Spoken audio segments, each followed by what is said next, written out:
Bom, e vamos continuando aqui. Agora a gente vai falar sobre a comprovação de renda informal. A renda informal ela é um pouco mais difícil de ser comprovada, tá? Então, assim, a gente vai passar caso a caso. Então, primeiro a gente vai falar sobre o imposto de renda, tá? Lembrando que o imposto de renda ele sempre deve ser entregue com o recibo de entrega, tá? E tem que ser a última declaração. Então, assim, se, por exemplo, em 2023, a última declaração que a pessoa fez ou é referente a 2021 ou agora a 2022, tá? Então, sempre a última declaração feita pela pessoa. Bom, se um cliente declara o imposto de renda, automaticamente ele é obrigado a apresentar, independente da renda dele ser informal ou não. Então, é informal, fez a declaração do imposto de renda, tem que apresentar, tá bom? Todavia, para a comprovação da renda 100% informal, é necessário que a DARF tenha sido paga ou, se tem CNPJ, a empresa ter declarado recebimento acima de 40 mil. Então vamos lá, existem dois casos do cliente informal. O primeiro tá, é o caso do cliente que tem CNPJ, ou ele é ME, então enfim. Então ele tem um CNPJ, ele tem uma empresa. Nesse caso, a pessoa tem uma empresa, ela é automaticamente obrigada a declarar tá, o imposto de renda da empresa, que seria o imposto de renda jurídico. Aí o que acontece? Ela é obrigada a declarar o imposto de renda físico só se o rendimento da empresa dela, do CNPJ dela, for acima de 40 mil reais. Se o rendimento foi acima de 40 mil reais, aí sim ela é obrigada a fazer a declaração do imposto de renda física. Tá? A partir do momento que ela é obrigada a declarar o imposto de renda, automaticamente esse imposto de renda ele já fica válido para aprovação de renda. Tá? Então a Caixa vai apurar a renda por isso. Então vamos dizer que o seu cliente ele é MEI, tá? Então assim, ele declarou que o CNPJ dele teve um recebimento de 50 mil, tá? Ele vai declarar o imposto de renda, no imposto de renda físico, ele vai declarar que recebeu ali da própria empresa esses 50 mil, e como que vai ser apurada a renda dele a partir daí? A renda dele vai ser apurada da seguinte forma, você vai pegar os 50 mil que foi declarado, dividir em 12, essa é a renda mensal dele, tá?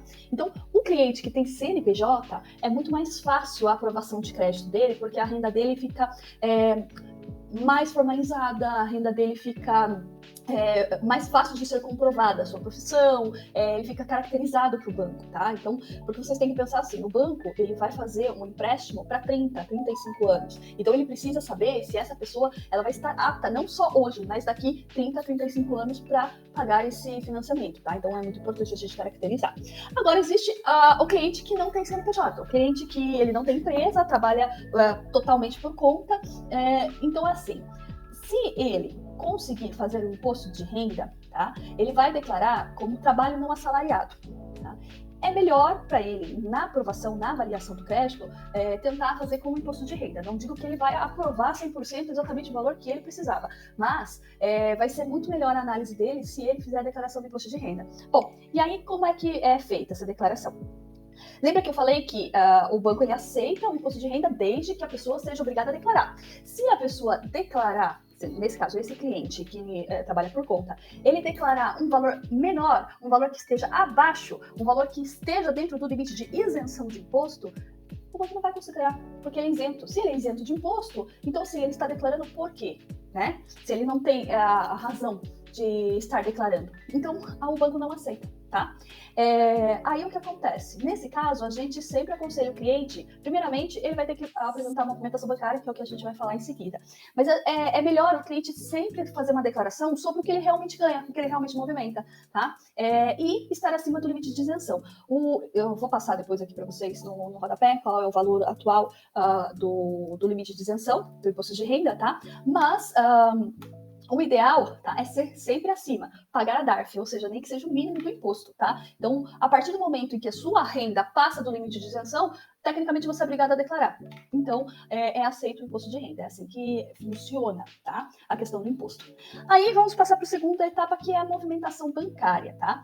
De, no mínimo, 6 meses. Para comprovar a renda por movimentação, é necessário que a conta seja corrente e de banco físico. E se este é o único meio de apuração de renda, o cliente deve ter cheque especial na conta. Então vamos lá. A empresa, ela precisa, para você poder pedir crédito no banco, você precisa ter pelo menos 6 meses ou de empresa aberta, né, no caso do CNPJ, ou de trabalho comprovado, seguido, sequencial. Então, como que eu faço isso? Eu tenho uma movimentação bancária de 6 meses contínua, no mínimo.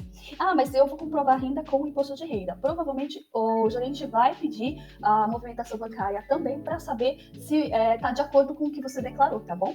Então, por isso que eu digo, se o seu cliente ele vai fazer um imposto de renda só para conseguir ali o financiamento, ajudar a conseguir o financiamento do imóvel, o ideal é que ele declare ali mais ou menos o que ele movimenta, porque o banco vai solicitar, tá bom?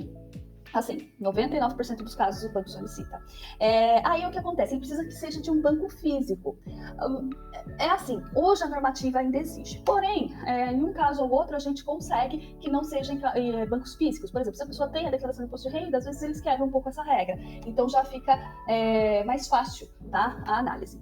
Mas o importante é que, segundo a normativa, se o cliente, se a única forma de comprovação de renda desse cliente for a de movimentação bancária, ele precisa ter cheque especial, ou seja, o cliente não fez imposto de renda. E a única comprovação dele mesmo, eu vou pegar esses 6 meses e fazer a média dos 6 meses de movimentação bancária dele. Bom, pois bem, ele precisa ter o cheque especial. É normativa, tá? Bom, como eu falei para vocês, lembrando que todas essas normativas que eu estou passando aqui, elas estão em vigor agora no início de 2023, tá? Sempre está mudando alguma coisa, na hora que estiver mudando, eu vou atualizando vocês, tá bom? Mas assim, precisa ter o cheque especial. Por quê? Porque se ela tiver o cheque especial, quer dizer que ela é um bom cliente, ela tem um rating alto, entendeu? No banco onde ela trabalha. Então, quer dizer que ele vai ser um bom cliente para a Caixa também, tá? Então, se for só movimentação bancária ou comprovação de renda, precisa do cheque especial, tá? Nem que seja lá R$10, mas precisa. E, vamos lá, faturas de cartão de crédito. Aí o que acontece? Lembra que o seu cliente, ele pode ser informal, totalmente informal, ou ele pode ter CNPJ, né? Então, assim, a gente precisa caracterizar o máximo possível esse cliente como um cliente de renda financeira ativa, que tem uma estabilidade financeira, tá? Então, quanto mais informação a gente encaminhar para o banco, melhor. Principalmente se ele fizer só por movimentação bancária, tá? Sem imposto de renda, que ele não tem CNPJ. Então, assim, precisa no mínimo 6 meses de movimentação bancária. Lembra que é sempre 6 meses. Eu preciso comprovar que a empresa está com o CNPJ aberto há pelo menos 6 meses. Eu preciso comprovar que o cliente trabalha informalmente, mesmo que sem CNPJ, por 6 meses, tá bom? Isso ajuda a comprovar que o cliente tem uma vida financeira ativa, ideal para rendimentos de clientes sem CNPJ. Então, assim, o cliente, ele não tem CNPJ, ele não fez declaração de imposto de renda, ele vai apresentar só movimentação bancária, vamos caracterizar a renda desse cliente, vamos provar que esse cliente tem uma renda financeira ativa e que ele é um bom pagador no mercado. Então, a gente vai usar também as faturas do cartão de crédito para conseguir mostrar para o banco que ele vai conseguir se comprometer nesses 30, 35 anos de financiamento, tá? Bom, daí vamos lá. O seu cliente, então, ele tem CNPJ, tá? O que a gente vai precisar também dele? A gente vai precisar do contrato social, se ele for ME ou qualquer outra categoria, ou a gente vai precisar do contrato do MEI, tá bom? Se ele for, no caso, um microempreendedor individual, tá? Então, assim, é um documento necessário, precisa ser enviado junto. A pessoa tem CNPJ, tem que apresentar, tá bom? Vamos falar sobre Prolabore. Então, assim, a pessoa ela tem o CNPJ, ela pode emitir para si mesma o Prolabore, que são as retiradas que ela tem mensal da empresa. Os 6 últimos Prolabores, tá, gente? Só que, se for MEI, não pode, tá? Então, na normativa, MEI não aceita Prolabore, só se for ME ou qualquer um desses, mas o MEI não, tá bom? E fatura das contas. Então, assim, no mínimo 6 meses, como sempre, tá? Isso ajuda a comprovar que o cliente tem uma vida financeira ativa, ideal para rendimentos de clientes sem CNPJ. Então, o seu cliente não tem CNPJ, vamos tentar caracterizar a profissão dele, tá? Vamos tentar caracterizar que ele tem uma vida financeira ativa, tá? Então, assim, temos que juntar o máximo de documentos que comprovem para o banco que ele vai ser um cliente bom pagador nesses 30, 35 anos de financiamento. Então, a gente precisa justificar isso para o banco. Então, assim, quais faturas que a gente pode apresentar fora a fatura do cartão de crédito, né? A gente pode apresentar, por exemplo, contas fixas, conta de água, conta de luz, conta de telefone, tá? Então, assim, tudo que seja fixo do cliente. nada de financiamento, nada de empréstimo, tá? Se tiver um carro financiado, alguma coisa assim, esqueça. Não, a gente não pode apresentar isso. A gente tem que apresentar contas do dia a dia que sejam fixas e que prove que esse cliente ele tem uma vida financeira ativa, tá bom? Então, sempre 6 meses dessas contas, tá?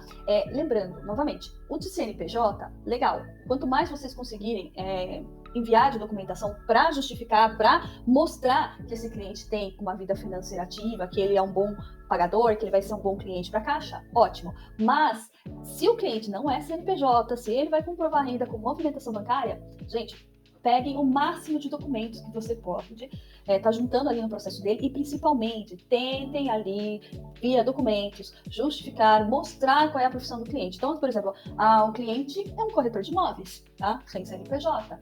Então, o que poderia caracterizar ele como corretor de imóveis? Ele ter a carteirinha, apresentar a carteirinha dele do Cresce. Poderia, por exemplo, apresentar 6 últimos recibos de pagamentos da imobiliária que ele trabalha. Poderia apresentar também uma declaração dessa imobiliária que ele presta serviços desde tanto, que é comissionado por tanto, entendeu? Então, assim, precisa caracterizar a profissão do seu cliente, tá? Então, quanto mais documentos você colocar dentro do processo do seu cliente, ele sendo informal, mais você vai ajudar ele a comprovar para a Caixa que realmente ele tem a capacidade de se comprometer com financiamento aí de 30, 35 anos, tá?